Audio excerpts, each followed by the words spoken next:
The bliss of the abyss, it's here now. Hello, welcome back to another episode of The Bliss of the Abyss, featuring your host, Robert Neumark Jones, aka Ruskin Denmark. That's me, that's the person talking to you. And on the show this week, we have Maxine Evans, writer, director, producer, friend.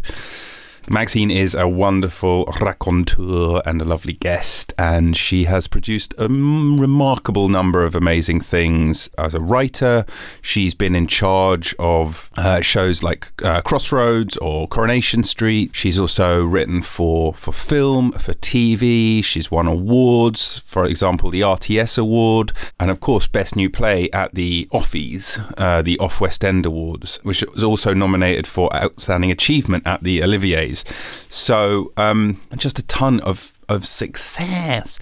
And she was actually recently in Time by Jimmy McGovern for the BBC, who's actually one of my favourite writers. And we didn't get round to talking about that. And in fact, there was sort of lots of showbiz stories that I know Maxine has that we just didn't get to because the conversation just took the way that it went. But yeah, she's worked with all kinds of amazing people across a glittering career. And I actually got to know Maxine through mutual friend and friend of the show, Sarah Crowden, who introduced me to Maxine because Maxine does amazing actors' headshots. So anybody who needs photos taken, if you're an actor, or if you just need some promotional photos taken, some PR shots, get in touch with Maxine. She's an absolute pro. She knows what she's doing. She makes you look beautiful, even if, like me, you are slightly less than. But this is just a really interesting conversation that bubbles and bounces along for a good hour of your time. So, without any further ado, enjoy the conversation between me and Maxine Rachel Evans.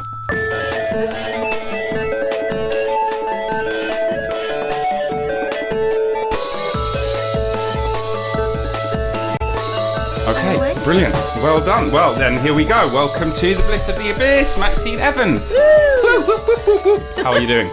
Yeah, I'm good. I'm very good. Yeah. Brilliant. Now, do you have a middle name? Because I just gave you a name and I just realised maybe you've got a middle name. I do. It's Rachel. I'm going to call you Rachel from now on. If you want. Maxine Rachel Evans is my... Did you have any nicknames growing up? Oh, God, loads. Oh, no. Loads. My neighbours used to call me Max Bobine.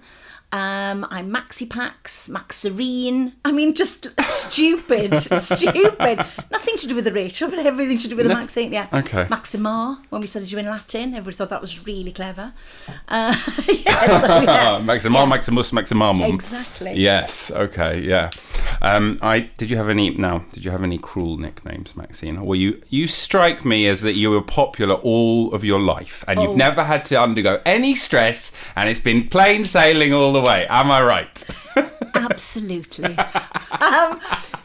I mean, you know, I was fat, so obviously there's, you know, maxi fat, fatty fat, Maximus, all of that kind of stuff. And then being a chubby child, I've always loved red hair. But I loved red hair when it wasn't really fashionable, so I went to the chemist and I got one of those wash in, wash out things and dyed my hair red. Now, when we say red, what are we talking ginger. Here? We're talking ginger. So I went from mouse to ginger, and then I was fat and ginger. Why would you do it? Why would you do that to yourself? Yeah. But I just thought it would. Just thought it to was see. lovely. Yeah right. This'll work. This'll be fine. Yeah. Being fat isn't enough. And in those days, you know, being fat was rare. You know, I was the only fat girl in my year. There was only 3 fat girls in the whole school. So you know, and none of them were ginger until you. None of them were ginger. Brilliant. So I cornered the ginger fat market. Well, I have a similar story of a decision around hair, which was completely ridiculous. Which is, I was a little bit older, so I should have known better, really. I was like, I have a feeling I'm not going to go bald. I'm going to go grey or white. I just had that feeling. Okay. And I was like, why don't I just fast forward time and see what that looks like? So when I was like 17 or something like that, I just decided to dye my hair white. Oh my God. But like, I'm going to do it myself. I'm not going to go to the pros. I can just buy stuff from Poundland. It's easy.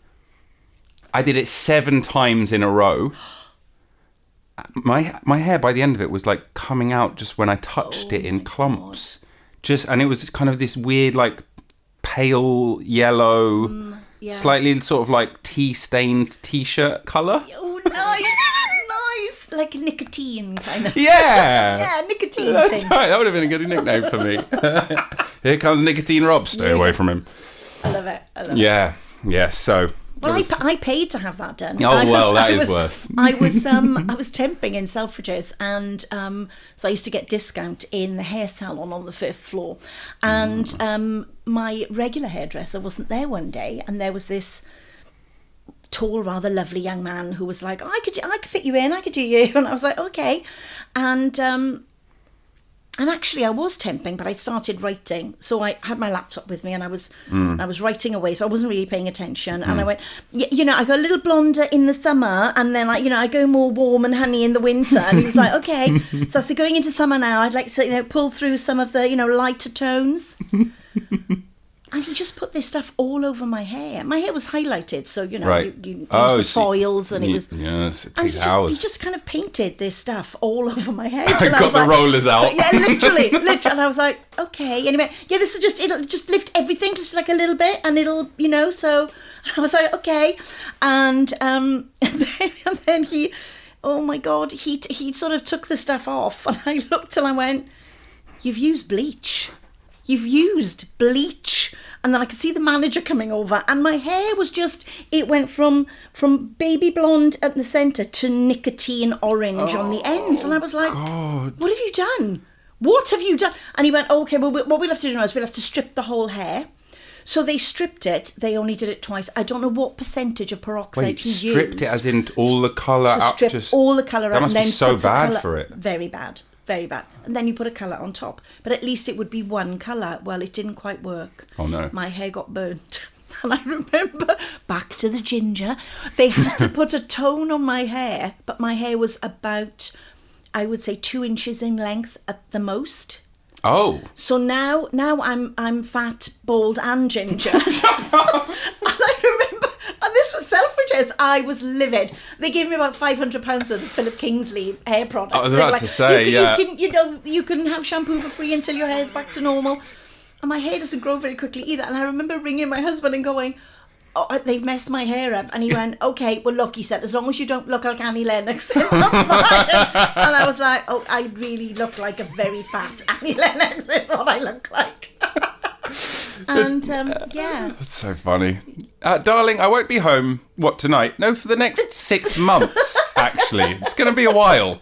But I'll look great eventually. It's a while, baby. If it looks like a wig, it is.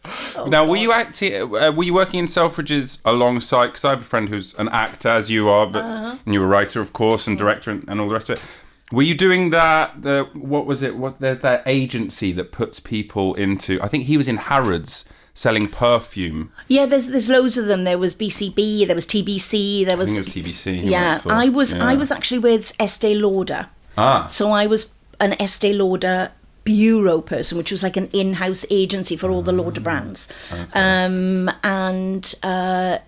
So I was doing that. Yeah. So I did that the minute I came to London. I started doing that when I went to drama school. Yeah. And so yes, I was temping and acting and other stuff. Sort of keeping everything going at once, but also got the laptop on the side and yeah. What's the craziest job you've had to do as a side gig alongside? Oh my! I'm really boring. Because I had that gig for 32 years. I temped for Estee Lauder for 32 years, and then That's not temp anymore. Well, no, it isn't, because then we went into the pandemic and they made me redundant. Thank you. 200 of us on a Zoom call. No way. Yeah, it was special. What? It was really special. It was like, the Lauder family. The Lauder. Well, we had all these emails saying, we're looking after you, and you're so important to us, and we really care about you, and we're producing millions of tons of hand sanitizer for workers all over the world, and we're caring and we're loving, and 200 of you are going in the bin.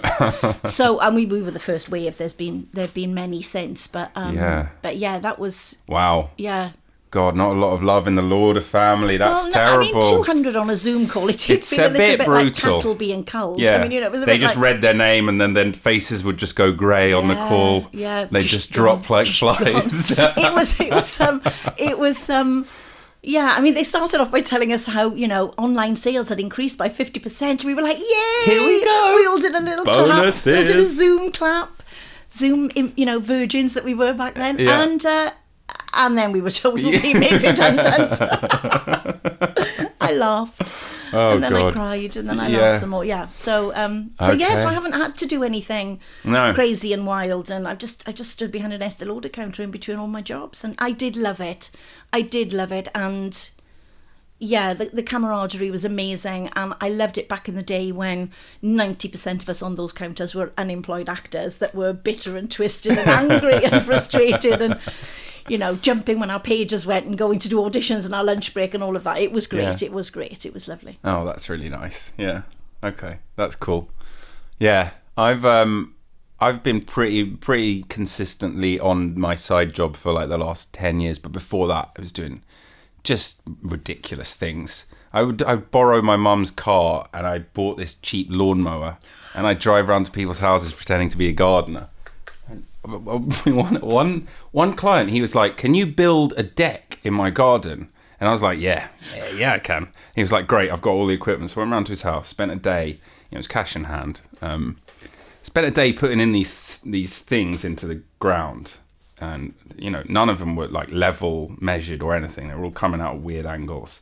And I was like, right, there's your foundations. So 80 quid, great. Yeah, I'll see you tomorrow. I just never saw him again. That's terrible. I'm just leaving with these stumps in his garden. Because I left and I was like, well, what am I going to do? I can't come back.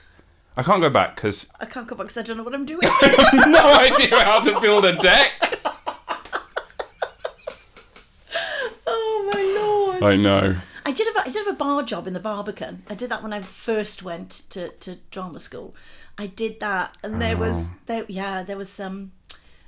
guy, I don't know if I should say this, it was a guy I was at drama school with, and we had no money, and so there was a way of not all the money going in the till. Yeah. That's all I'm going to say. Yeah, no. I'm going to say. I believe they account for that, don't they? Tips, I think. They were tips. That's right, those are tips. Yeah, that's all part of the ecosystem. Absolutely. I always thought, when you'd sort of go to a play and there'd be, an usher or something, you can always tell the ushers that are also actors or whatever, because they're kind of hanging around it the whole time and they've got this sort of hangdog look. I mean, like, I think as a side job I'd need something far away from this, because otherwise I'm just going to always be sort of like, oh, I know.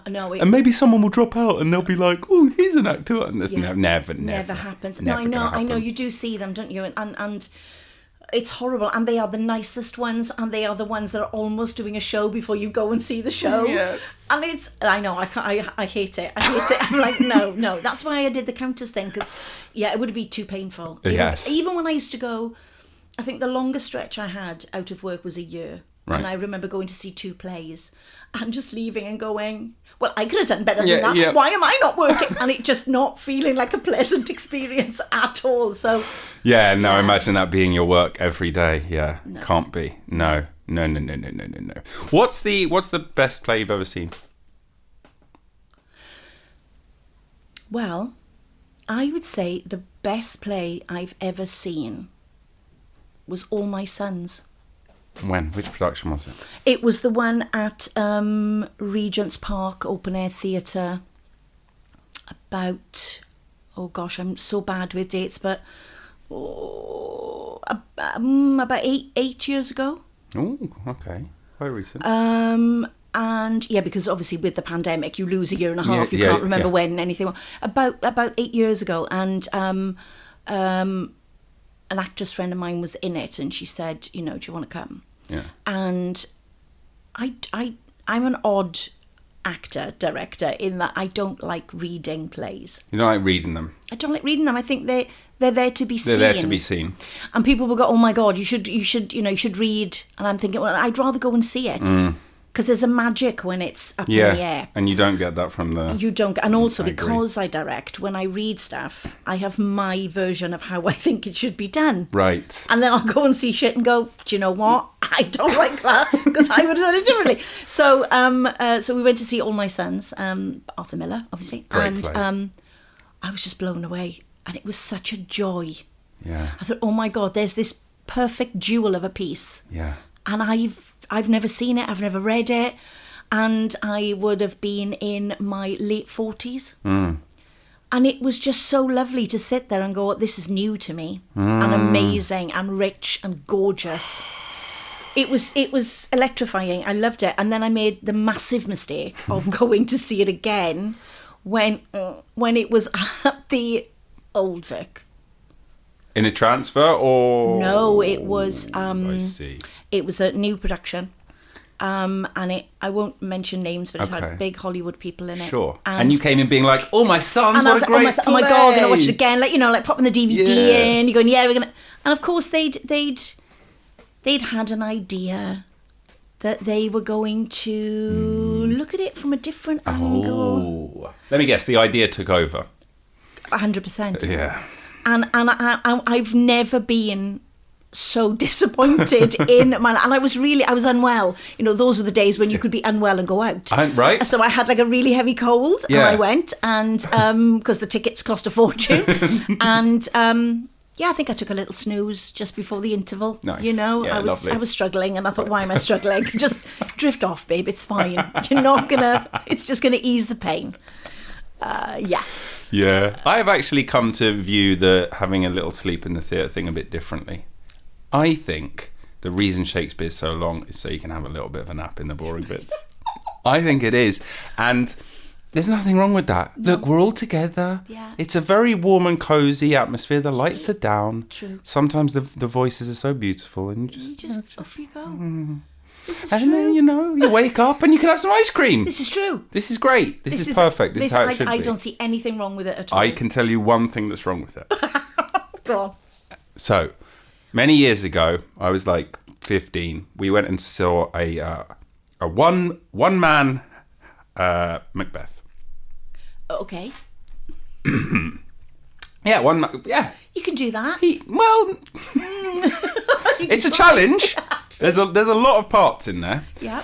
And he thought he could play them all. I'm not going to name any names, but he gave it his best. Lady Macbeth had a French accent for some reason. Well, sometimes you run out of limps and humps, don't you? Well, yes. Where are we going to go? He was limping and humping all over the show, sort of drawing himself up in ridiculous ways and stabbing himself for killing people, because there's a lot of death in that play. There is. So, which I shouldn't have named, but there we go. But anyway, we'll turn around 3 times and spit or whatever. Yeah, exactly. Touch the door and anyway, so I was there with my younger brother and his best friend, who is not a thespian. Let's put it this way: he probably had been to the theatre once before to see a pantomime. Mm-hmm. So the whole experience is already a bit weird for him. Then you have this tit on stage, farting around and talking to himself, and it quite frankly was funny. So he starts to giggle. Ooh. And the giggling, how it's kind of like infectious, yes. Right? So we're all kind of giggling, but also like being like, shut up. But that's quite funny as well. And so we thought we were being bad. In front of us, there's this woman who's fallen asleep onto her partner's shoulder. And he's like, shh. And she's like, starts to sort of like make those noises. He's like, shh, shh, shh, shh, shh. And she goes, starts to snore a bit. We're giggling. This tit is on stage being French Lady Macbeth. It's a ridiculous situation. But then she starts to actually like vocalise. So she'd be like, oh my God. And so he turns to her and he goes, you be quiet. Do you know what I mean? And she goes, oh, fuck off.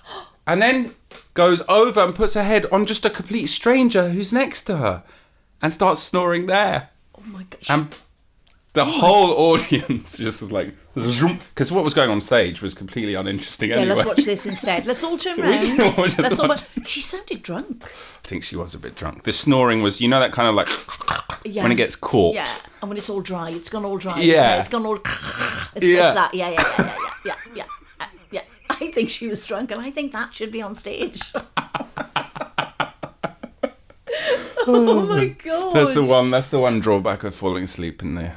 It's true. I did a play called See How They Run. I think it was the second or third job I had out of drama school. Okay. And we were touring. We started at the Watermill Theatre in Newbury, and then we toured. And we got to, I can't remember the name of the theatre. I can't remember the town. It was a seaside town. We went to so many of them. And the matinee, they were going to cancel it because only 9 people had turned up. And we all went, oh, they're all about 105. Love them, day out. No, we'll do it. Come on, we'll do it. So they were all sitting in the first 2 rows. And just before the interval, they were all asleep. Every single one of them. And we just got the giggles on stage.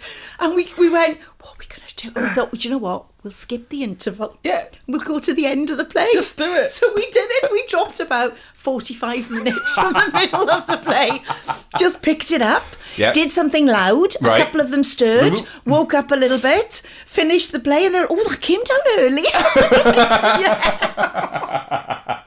Well, it was pointless going through the whole thing. They were asleep anyway. But it was the hysterics on stage. Oh, that's it brilliant. Was just the corpsing, as they call it. It was just, yeah. And the other thing that happened when we did that show was I had a habit of losing my voice. Not very good when you're an actor. No. It's not something I associate with you. You've got, strong pipes, Maxine. Yeah. It was what do you think was going on? Was it a psychological thing, maybe? Yeah, it was fresh out of drama school. It's quite a vulnerable position to be in. No, it was my mother. Oh, interesting. So my mother would come and visit, and it was so stressful that within about 5 days of her visiting, my voice would start to go. And it was my husband that spotted it.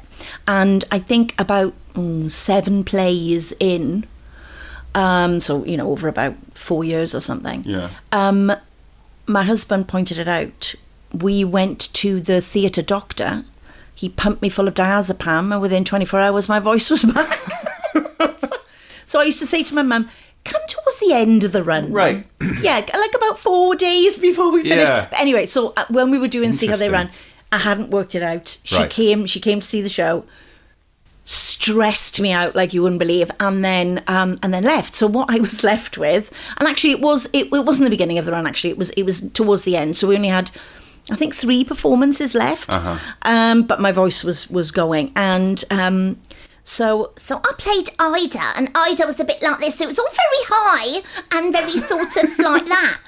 And then I lost the upper register of my voice. Oh. So there was nothing up there so at all. Ida became a 40-a-day girl. So Ida became that. She was like a trucker. But it changed everything. So I couldn't, she was kind of, so when she was up there, it was all sort of neat and very tight and sort of little, and even the footsteps were small, and then she just became a weightlifter. I mean, she, all right, yeah, it's just a bit like that. But then the whole physicality changed. Well, it was fun. I could get through the show. Right. None of the cast could get through the show without crying. And I'll never forget Josephine Tewson was standing in the wings the first time I went on. And I went on, did a little bit, and then I'd have to open the door and it would be her entrance. She was on her knees. She was on her knees in the wings. She couldn't get up. The tears were streaming. Oh, it was brilliant. It was absolutely brilliant. How we got through it, I don't know. 3 performances like some kind of very butch trucker. It was... Oh, that's fantastic. It was fantastic. It was very funny. Oh, wow. It was very funny, yeah. It's a great thing to have a partner who can tell you that. Do you know what I mean? It's very hard to work those things out for yourself, I think, especially if it's tied up with family. It's like, don't know why, but my voice goes. Don't know why. That could have remained a mystery for decades. Yeah. Do you know what I mean? Yeah. And all it takes is like the loving attention of a partner to be like, listen, it's this. Yeah. And you're like, holy fuck, that's what it is. And then now you don't have to, you can manage that situation. Well, she's dead now, so I can manage it quite well. No, I thought, well, I could either have therapy. No. Yeah. She passed away years ago because my mum was quite old when she had me. So, I think I was 32 when she passed away. So then it's never happened since. So, yeah. And there's not other family members who have different... It's like, when my dad comes, I can't see. My mum, I lose my voice. My cousin, my left ear. Nothing like that. Okay, good. No, nothing like that. No. But, yeah, I mean, my mother was the love of my life and the bane of my life at the same time. Right. So there was both things. But, yeah, it was just her and my dad had split up. So it was just really stressful. Yeah, that's tough. And yeah, so it was just, I mean, when your parent says, if you see your father again, I'm going to kill myself. Oh, gosh. You kind of go, oh, okay, that's a bit of a threat. Well, that's a bit heavy on the old shoulders. Yeah, I'm seeing him this afternoon. Yeah, he's coming on Saturday. It was... Right. It was all that, that's really. It was tough. Yeah. Yeah, but, Yeah. as families for you. Yeah, absolutely. And it sounds like they supported your artistic endeavours. Do you know what I mean? They're coming Not to really, see your... no. I'm trying to throw a bone. I don't know. No, I mean, I think I left drama school, and about 3 years after leaving drama school, I went home to visit my mum one Christmas, and she went, well, you're not doing very well at this acting, are you? Because you're selling more lipsticks than you are, doing shows and stuff. So I think it's time you got a proper job now. I said, Mum, it's only been 3 years. It might take a little bit longer. Well, but I think, you should go and work for Estee Lauder now while you've still got your looks. I was 24. I was like, thanks, Mum. That's good. That's very encouraging. And my father just didn't care. At one point, I had to give him a bollocking because he never came to see me in anything. And just ring up and talk about his girlfriend. And I was like, oh, what about me? For God's sake. So, yeah, I mean, they didn't really encourage me, but they didn't stop me from doing it. They just kind of went, well, if you want to do it, then crack on. So where do you think it came from in you? It sounds like neither of them are particularly interested in that world or part of that world, but it seems like something that's driven you for a long time. Is it just... I think my first piece of choreography I did when I was 6 in the shed. Right. And it was, I got Nicola Michelle from 2 Doors Down. And it was something from Sweet Charity. It was Hey Big Spender. And I had 2 planks of wood on 3 pots of paint. Oh. And I remember we started with our back to the audience. Oh, classy. I mean, come on, Dun, Mr. Fosse, please move over. I'm coming through. So that was when I was 5. And then I tried to produce my first play when I was 7. And I worked out that there was a comic that came out. I don't know if it was weekly or monthly, I can't remember, and it had bed knobs and broomsticks in it. Right. And I loved the film, and so I figured that if I cut out the strip every week and paste it together in order in a book, I'd have a script, and I could do the play. Brilliant. That was and there was a lesson we used to have in school where you could kind of sit in the corner and do what you wanted. Okay. And I don't know why, but they used to put me behind a screen in the corner of the room. I think they thought I was maybe unstable. I hadn't even dyed my hair ginger at this point. No, this is okay. Pre all of that. Pre Annie Lennox. All of that. And I used to sit there gluing this in, and then I'd go, can we do the play now? Can we do the play now? And they'd be like, oh, bless her. And then I remember going for I think I was about 15. I set up a dance thing to War of the Worlds in school when I was 12, but the teachers got bored because somebody had to supervise. And people kept joining every week. And so I had to go back to the first bit every week, and then people got bored and it all became terribly complicated. And but yeah, I didn't officially do drama till I was 16. But I was so hungry for it. I mean, yeah. I just wanted to do all of it. And there was no way of knowing how to do it or where to do it. It was just in me. It was just in me. Clearly, yeah. Yeah, I mean, both my parents were factory workers, and my dad worked down the mines. I mean, right. There was absolutely no showbiz in our family at all. No, not a lot of showbiz going on down the mines. Not Crack really. a few jokes, I mean, maybe a bit of singing. Yeah, obviously. Yeah, that's right. A bit of choir work. Yeah, tight harmonies. Yeah. My uncle wrote a book on communism. Okay. Other than that, there we go. That was that's showbiz. That's I mean, look at the parades, look at the choreography. So yeah, that's. Okay. So then you found yourself. You knew you had this desire, and you're like, right, you put 2 and 2 and 2 and 2 and 2 to eventually work out that it's like drama school is the next step to do, right? So you go off and train, and you're training in like the era where like there's like now legendary stories about like how wild drama schools were, because they didn't have to be under the yoke of a university. So they're all like muzzled now, because, you know, you have to have like a little piece of paper that goes alongside it. Yeah. And that means you have to, you know, have a degree, even though it's completely irrelevant to the profession. Absolutely. You're like, I've got a bachelor's in acting. Okay, great. What does that do? I know, nothing. Exactly. Nothing. So was it crazy, or is it a romanticised version of the past that I'm looking at, the training back then? Because you went to a very good school. Yeah, I went to the Guildhall School of Mucus and Trauma, as we used to call it. It was, well, yeah, we didn't have any coursework. We didn't have any written work that we had to do. It was a bit wild and insane. We had one actress who came in to teach us, and she was kind of using psychodrama, and she kind of broke us and left us, and then off she went. And then, funnily enough, she was employed to come back the following term to try and help us. We were, I mean, you know, spiritually and emotionally, we were all over the place. You know, I remember doing lessons where at the end of the session, we'd be weeping so badly we couldn't go to the next session. I mean, it was mad. Nice. But yeah, they were, I don't think I enjoyed it as much as some other people did. You know, yeah, there was, yeah. I often ask people this, and it's interesting because I've never met someone yet who says that it was great. I'm just waiting for that response. Yeah. Because there must be someone out there.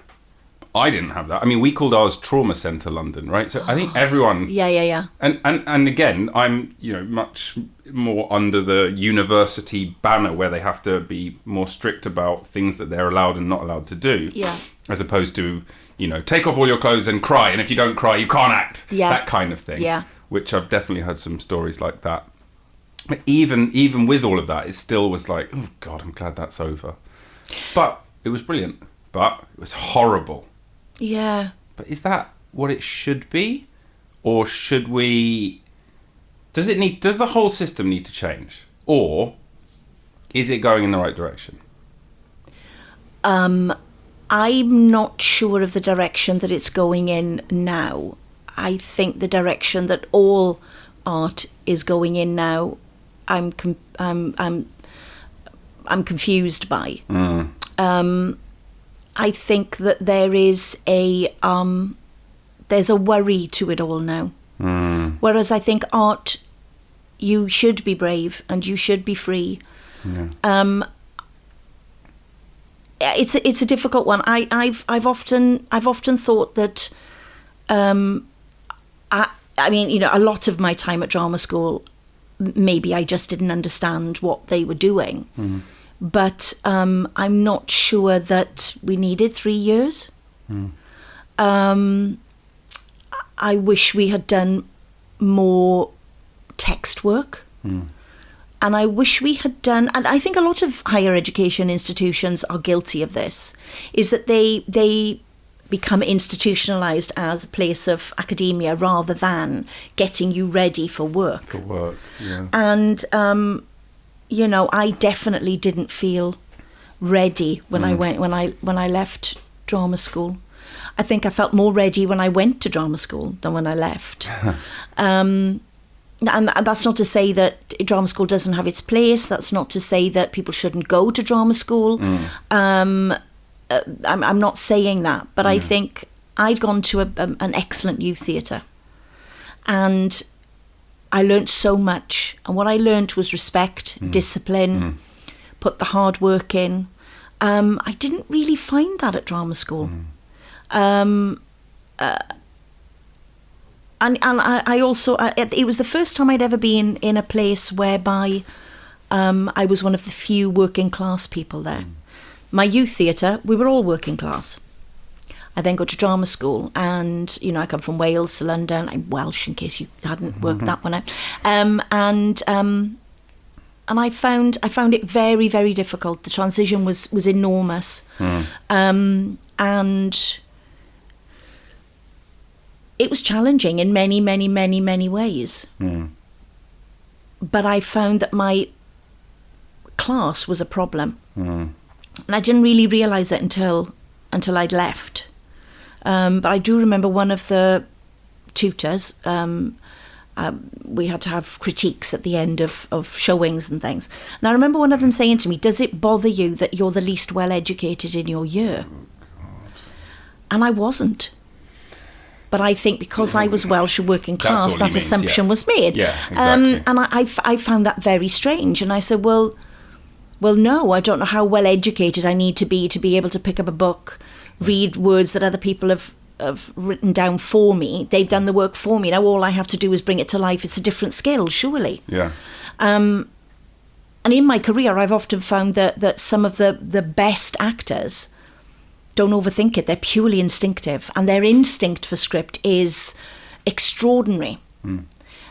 Because they're not layering what's going on in their head and what they've researched and what they've done on top of it. I am a lover of purity when it comes to work.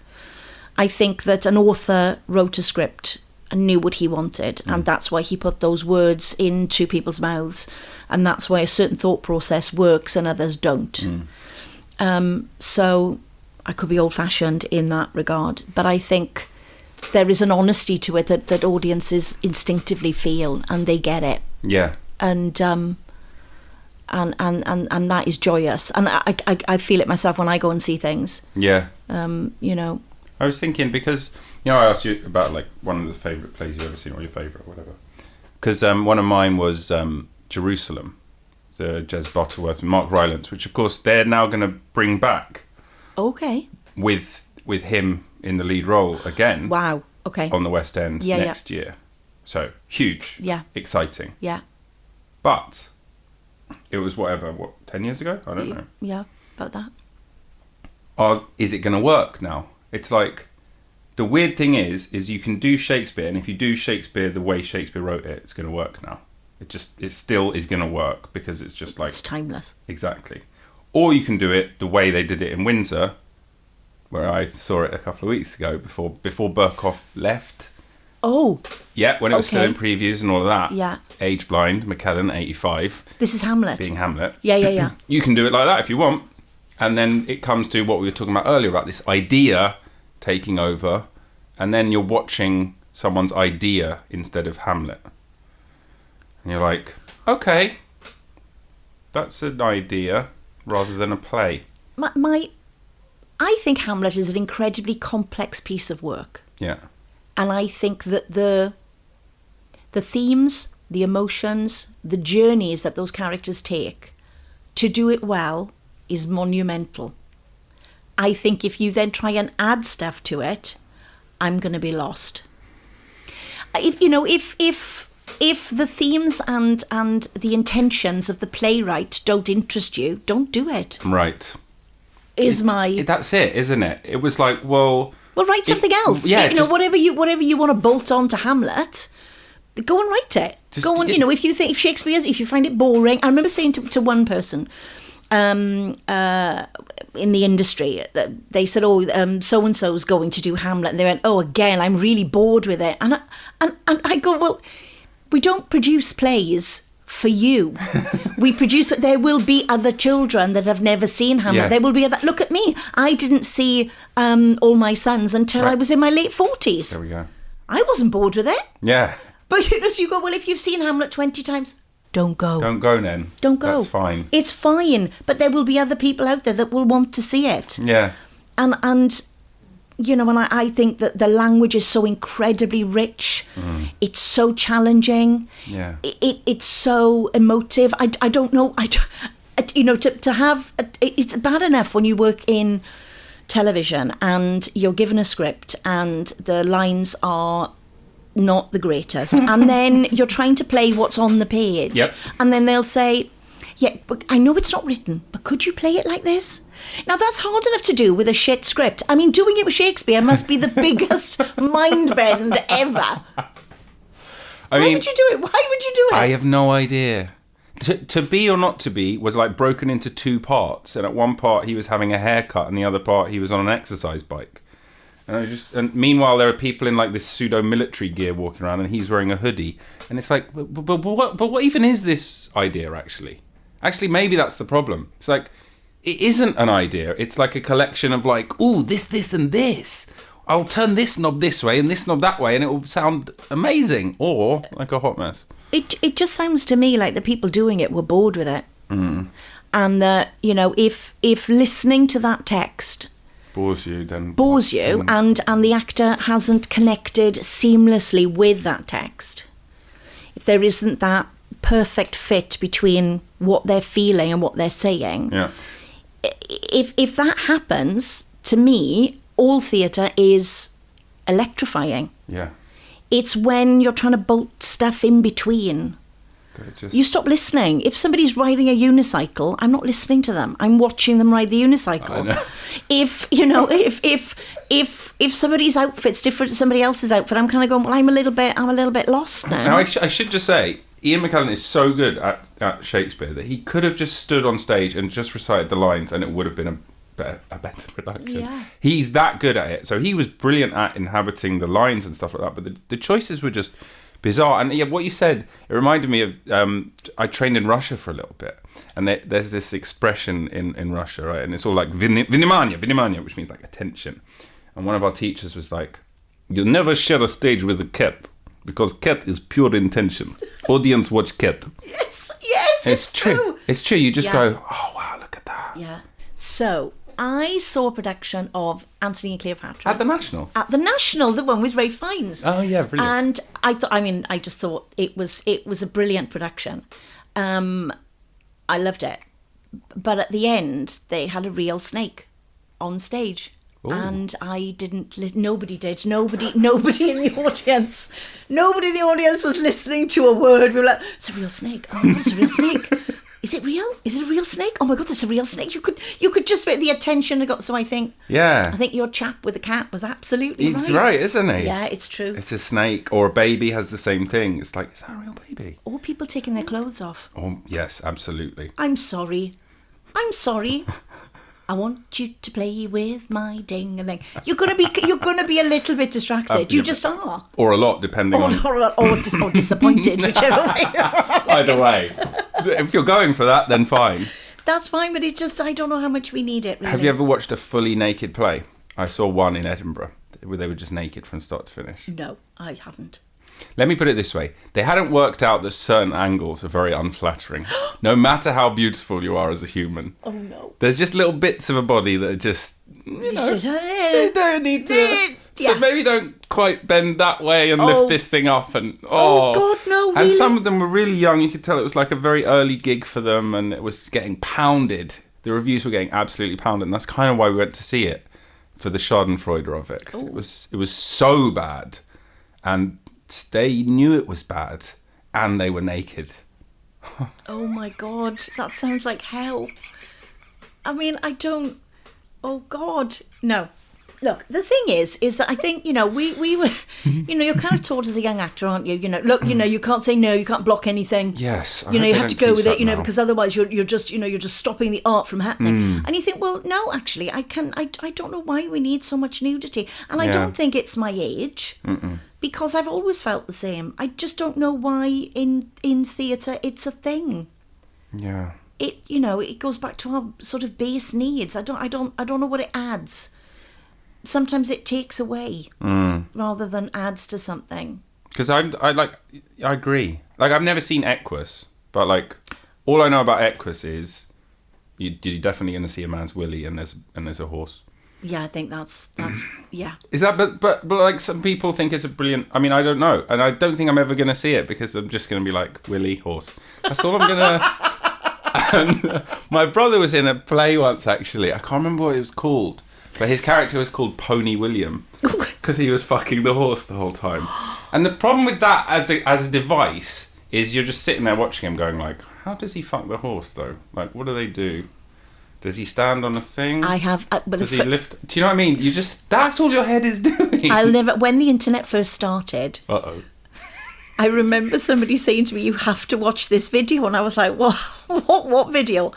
And God, we were all so naive back then. Oh my God! I don't know if you're going to use this, but it was a man being sexed by a horse. It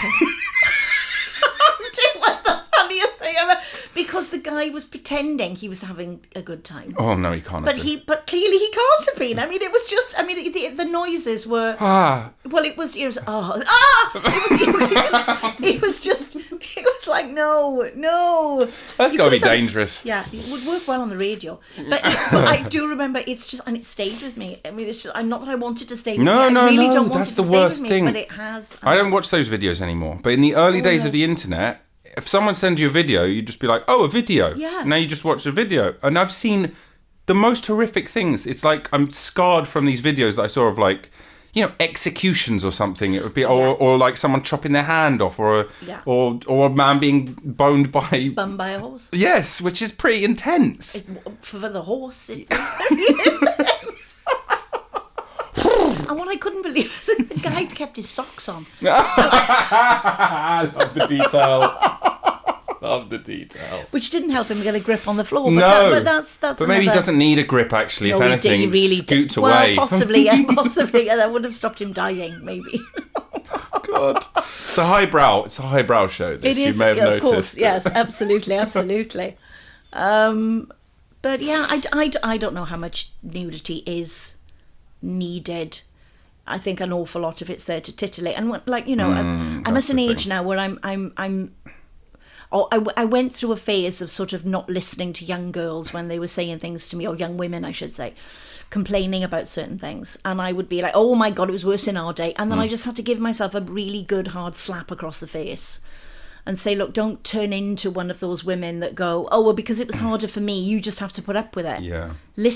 Listen to what they're saying. Yeah. And what's shocked me is that I think things have got worse in the last 30 years, not better. Yeah, right. So there was a moment of reckoning. There's Me Too, and there's these horrible people that are taken away from positions of power.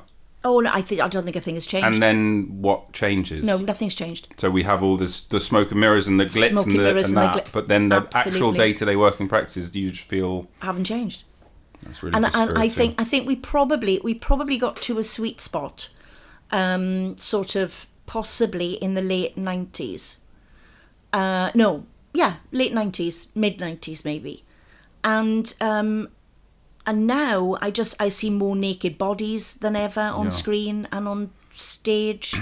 The idea that if you're a young actress, at some point you'll have to get your kit off, and you can spot the Hollywood actresses, I think, that have gone, I'm not going to take my clothes off anymore, and you see their careers have to take a different path.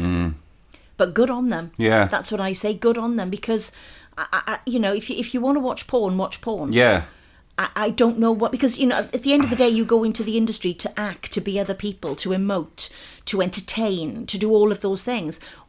Why we have to be that sexual all of the time? I don't quite understand it. Well, is it that some people are going into the industry to see naked young people do what they're told?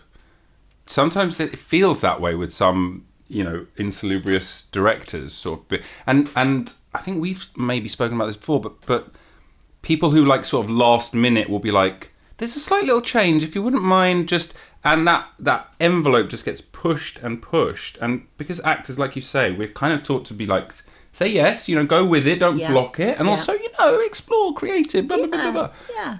There's so many bad actors in the other way who will take advantage of that willingness in an actor, and then before you know it, you're being bumped by a horse. No. This wasn't in the contract. Yes, where's my intimacy cushion? I think you need an intimacy wall. No, but I agree with you. I know we're not laughing about that. Of course, no. No, it's and yeah, there's a lot of speaking about intimacy coaches. For those who don't know, it's like someone who's meant to be a neutral element, so that it's not just you, the director, and the other actor or actors in an emotional scene, so that they can make sure nothing untoward happens, but also that things look right and that are done in the proper way. And quite frankly, there aren't that many of them, and a lot of productions don't employ them. Yeah, that's true. They don't. Going back to what you said a moment earlier about, that certain people work in certain industries, and I think you know, if you like candy, you want to work in a sweetie shop. And there are directors that they do get a kick out of, because the stories that I've heard, it's always that they want the sex scene to be rougher, harder. They never seem to want it to be more gentle or to be more emotionally connected.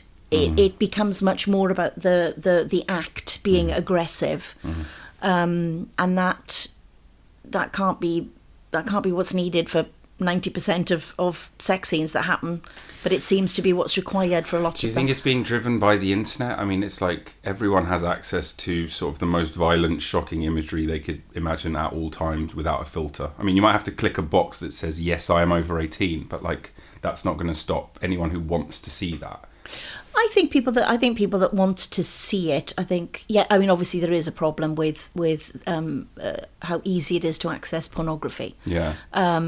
Which seems to have got more and more extreme. Yes, it does, and you know that, you know, clinical psychologists will tell you that it's having an incredibly detrimental effect, particularly on young men. Right. But these are directors that are not young men. These are directors that, you know, I think they just get off on the moment. And it is very difficult for actresses of any age to sort of, you know, stand up and say, no, I'm sorry, I'm not happy with this. I don't think the Me Too movement has done anything. I think there's lots of bells and whistles, smoke and mirrors, like you said. And but I can't see that very much has changed at all. Yeah. I'd like to see that if, I mean, in fact, I'm going to direct a short film in the autumn, and there is one or two scenes in the script that are about sex, but I will be very, very, very careful, and they are specifically needed because of what they do to the narrative. They're not just bolted on. They're essential. Yeah, they're an essential part of the story. But there will be no nudity. There will because this is what I was about to say. It's like look. I mean, nudity and sex are two very different things, aren't they? It's absolutely. Like, well, what a human story is going to be about? They're going to be about family, life, death. Everything in between. Yeah. Sex is like, that's at the middle of all of that. Absolutely. So of course it's part of the story. Yeah, I mean, is. Think about the most powerful people in the world lose half their wealth because they decided to have it off with the secretary or whatever. It's like, it's such a motivating, powerful force. Yeah.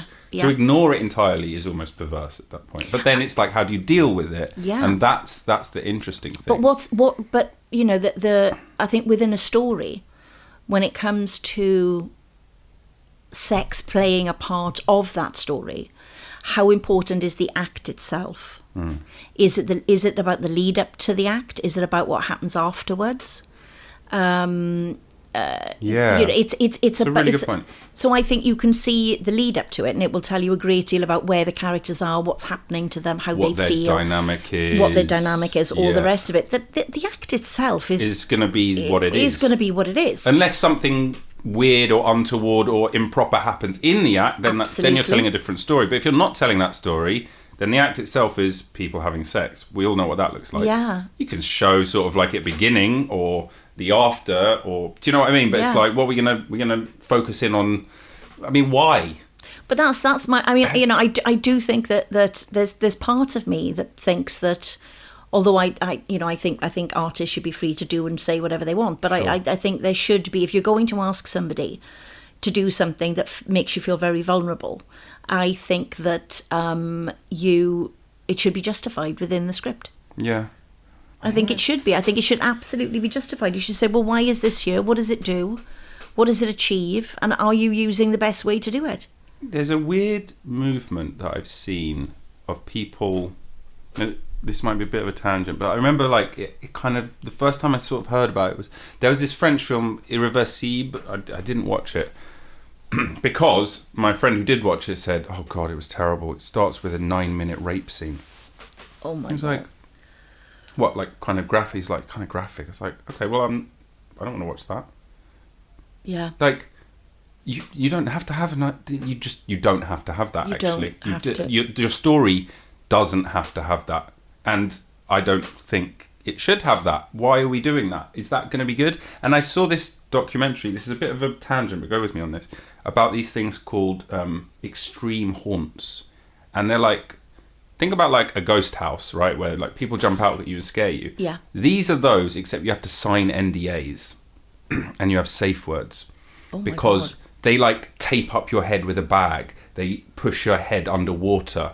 They punch you, kick you, electrocute you, things like this. And they have thousands of people on their waiting lists. And the most popular one is the one that doesn't have a safe word. And you sign a 46-page waiver to go through this experience. And this is real? This is real.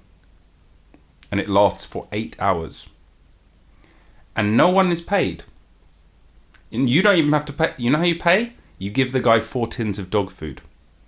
And all of his staff are volunteers. Oh my God. And most of the people there are people who've been through the experience itself and now want to inflict it on other people. And yeah, there was a film, wasn't there, with Michael Douglas? And it was this kind of thing, but basically the guy ends up having to fight for his life. He thinks somebody's out to kill him. And is it to do with relinquishing responsibility? Is it to do with wanting to feel alive? Wanting to... Is it that kind of psychology behind it? I think it could be partly that, yeah. I think it could partly be some of the reason that people want to go to war, you know, to like prove to themselves that they're tough, that they can overcome an ordeal. I don't know. It could be something far darker, some twisted part of themselves that they haven't reckoned with that wants them to hurt themselves. I don't know. It was shocking to watch. And the weirdest part was the guy... Was this a film or was it... Yeah, this a documentary, like, looking at the different ones. Right, okay. And the guy who runs this particular one, which is called McCamey Manor, you know, his excuse for it was he'd be like, I'm just getting the footage, you know, because he'd film every one. Yeah. And so there'd just be clips of him with this crazy smile on his face at the editing suite with screens, just cameras close up in people's face, people like drenched in tears, sweat, mud, begging to be let go, and him just being like, no. And he'd be like, yeah, and screams, and he'd be editing like hours at a time. He'd be like, what are you doing, dude? What is going on with you? I just want the footage. Oh my God. Really weird. Mind you, when I watch SAS, what's that thing on the telly about people trying to do the SAS thing? Oh, right. Yeah. The challenge one where you have to try and... What's it called? I know the one you mean. You know the one, and the guy takes you through it, and they end up, you know, crying and pissing themselves and absolutely being hysterical and going through the most terrible pain. And I just look at that and I think, I could be barely asked to go to Tesco, do you know what I mean? On a hot day and carry the stuff home. That to me is... No, I know. You know, an SAS... I prefer someone jump on a bike and bring it to me. Yeah, It'd be much better. Yeah, it's... I mean, that's not my kind of... but that's extraordinary. It is extraordinary. And I mean, I like horror movies. I like being sort of like going, oh, that was scary. And like, oh, that was exciting kind of thing. But I don't want to spend 8 hours being tortured. No, funnily enough, it's not on my Virgin Day excursion list. But it's clearly on some people's bucket list. They've got a waiting list of 27,000 names. 27,000 people want to do this, at least. And is this in America, in the UK? In America? Yeah. I don't think it would happen anywhere else. It just feels give it time. give it time. But then they've had those game shows in... Yeah, you're right. It's kind of the logical... Like, humans will sort of explore everything, won't they? So it's like, if you're going to eat bugs in the jungle, we may as well and then go vomit all the way in front of, 2 million viewers or however many. I remember reading this really weird thing about sort of the quite unfairly called sort of like D-list or, F-list celebs. It's like, do we have to rank people like this? But this one person being like, I gave it all up, because basically we go on one of those reality TV shows where you're like tortured in front of the nation in the hope of winning some small amount of money and then maybe like an agent or a publicist afterwards. Yeah. And then basically what you do is you do the rounds on these game shows where they just torture you. It's like, here we go, here's one where you risk life and limb. Here's one where you have to try and jump through this while this torrent of water is coming at you. And he's like, I got injured so many times on these things. And I just, like, one, I pissed my pants, one, I was throwing up, and, like, my family, my friends, everyone was watching. I was like, why am I doing this? Well, it's interesting, isn't it? I remember when Big Brother first came out, I refused to watch it because I don't think that real people should be used as voyeuristic entertainment. And I still believe that. I think it's a part of human nature that's real. But I'm not saying it's something that we should encourage. And I think just like watching pornography is something that has to be done in a measured, controlled way, because your brain will just take over and go into a loop and it will become very damaging. And I think that, you know, there's a lack of respect for anyone in our industry now, because, you know, they just expect you to do anything and degrade yourself, publicly humiliate yourself, you know, in order to just carry on working. And the public, you know, we may as well be in stocks and people throw things at us. I just don't think it's the best part of human nature. And I think it's quite, it's distasteful, and I don't like it. And I don't think it's good for our industry. And I don't think it's good for the, mind you, it's, you know, people should be free to do whatever they want to do. I can't call myself a libertarian and then say, well, people shouldn't do this and they shouldn't do that. But I do think it'll get out of control. It'll go wrong before it starts to balance back up. Yeah, there needs to be sort of calm, guiding voices. I was thinking about this the other day. It was it's 80% of NFL footballers go broke within 2 years. And this is after they receive, you know, millions and millions of dollars, right? within 2 years of 2 leaving? years of retirement. Oh my God. And it's like, I was trying to like work it out. It's like, what happens? Because it's not like a lottery winner, right? They often go broke. Yeah. But they didn't earn the money. It's like, it wasn't ever real to them in a way. But an NFL player, you really earn that money. Yeah. And you really have to be put through the ringer for it. It's a tough gig. And you're in front of tens of thousands of people and you're taking punishing damage. And it's like intense sport and you're at the peak of your game. And then you're broke. It's like, well, what is it? It's like, I think part of it is they start super young. Yeah. And they just get everything. Just unimaginable wealth. And it's like you were saying about your brain. It's like, you don't have like that limiting factor of someone being like, you know what, let's take 25% of it. We'll put it in a high yield account. Yeah. And then when you retire, you will have... You just don't have that. You've just got the id, isn't it? It's just like they're just bam, bam, bam. Yeah, and also... it's easy for that to take over. I think one of the worst things that can happen to people, if it had happened to me, it would have been devastating, and I don't think I would have ever got over it, is to become very rich and very famous very young. If you weren't born that way.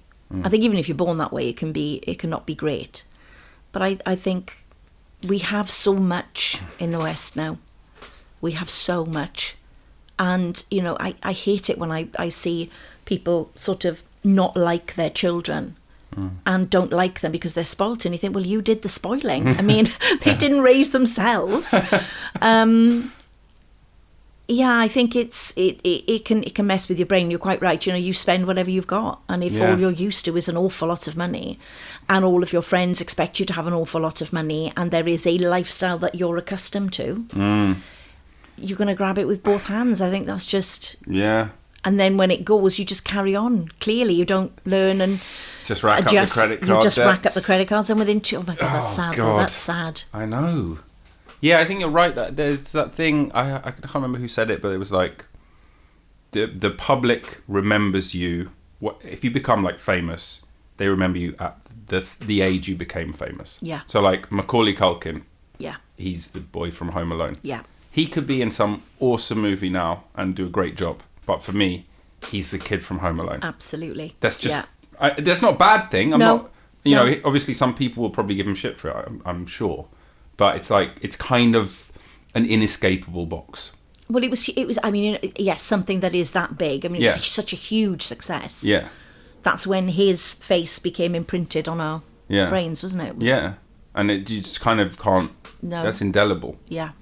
And he's got a really weird story as well, with the whole being best mates with Michael Jackson, and he sued for ownership of his estate because his parents were like siphoning off cash from all of his movies. Well, it won't be the first. Do you know what I mean? Right. I mean, you know, some kids' piggy banks, when you read them, you get like £5. Some you get about 5 million. I mean, it's the same thing, isn't it?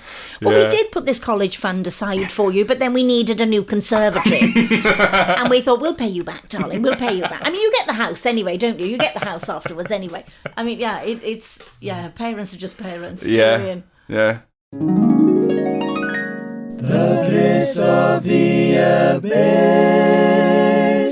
So, one way that we often finish the show is just by asking someone, now that we're actually out of lockdown, it looks like all the restrictions are going to be lifted, fingers crossed. What have been your highs and lows, maybe just one of each, of the 18 months of pandemic that we've had? COVID low, COVID high. Maxine, take it away. Okay. I think the lowest point of lockdown for me was going into the second one. So the first lockdown, you kind of went, I felt like I was going on a roller coaster. I remember turning to my husband and saying, right, hang on, here we go. And that one felt like nobody knew what to do. Everybody was scared. All the toilet paper was gone. All of that. The pasta, all of that. Yeah, mental. Exactly. Although somebody did say a joke, which was, you know, why are people buying up toilet rolls? Well, you're afraid they're going to shit themselves to death. So the first lockdown kind of felt, there was a part of it that felt exciting.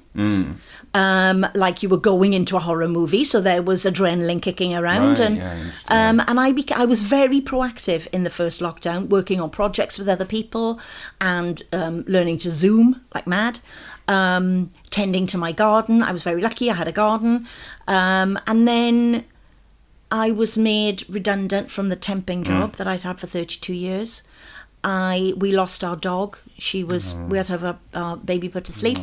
And then there was a project that really would have changed our lives. And that had got to the 11th hour where it was going to go, and then it all disappeared.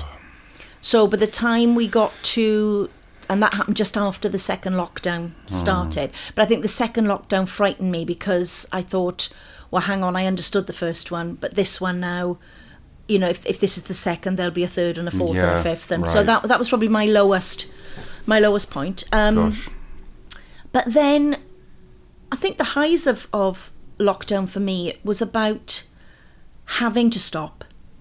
Yeah, I just work all the time. I don't work all the time as an actor and a director and a writer and a photographer, which I'd love to, but just working all the time, always trying to make ends meet, working, worrying about money, doing stuff. And I think I haven't had the luxury of having any job that's paid enough that I can stop and work out how I'm going to be creative again.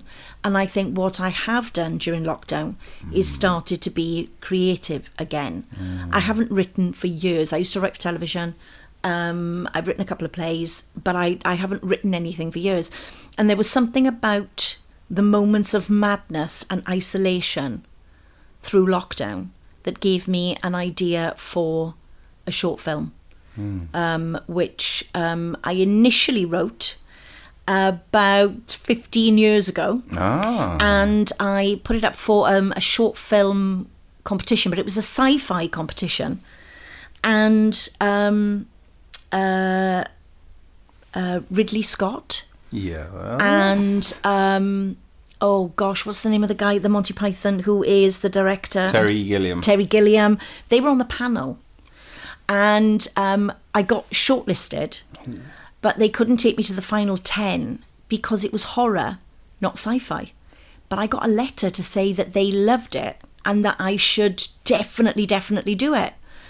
And I was bowled over by it. And then I tried to get funding and that didn't work. And it just disappeared. And now I look at the original script and I look at Lockdown, and they're a perfect match. Oh, wow. So now one will feed into the other. Some seeds take 15 years to bloom. Some seeds take 15 years to bloom. So yes, I'm really excited about that. So I think I've got most of the cast in place.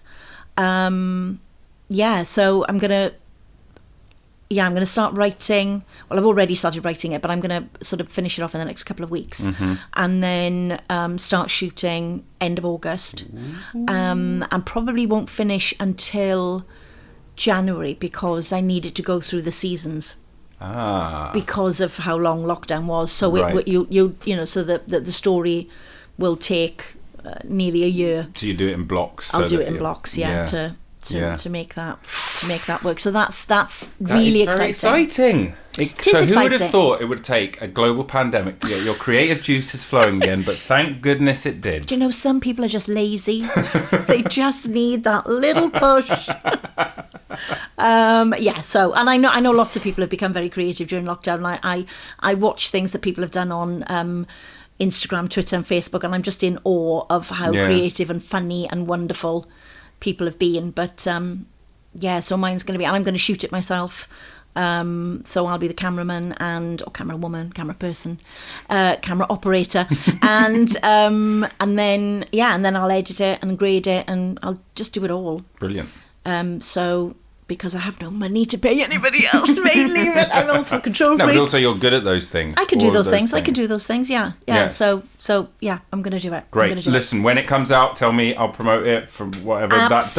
I can't wait to see it. Thank you. And it's been such a joy having you on the podcast. Would you come back? Absolutely. Yes. Absolutely. Thank you. It's been an absolute joy. Ladies and gentlemen, Maxine Evans.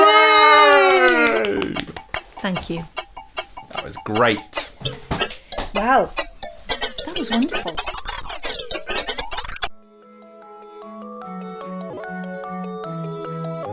Thanks for listening to the show. If you've enjoyed it, please give us 5 stars and consider becoming a subscriber and maybe even supporting us on Patreon. Really, really, really helps me continue making this show. If you haven't enjoyed it, then you can fuck off. Many, many thanks to Nils Hennis Steer for the amazing music and to Dave Fox for the cool artwork. Please keep coming back every week for more Bliss of the Abyss.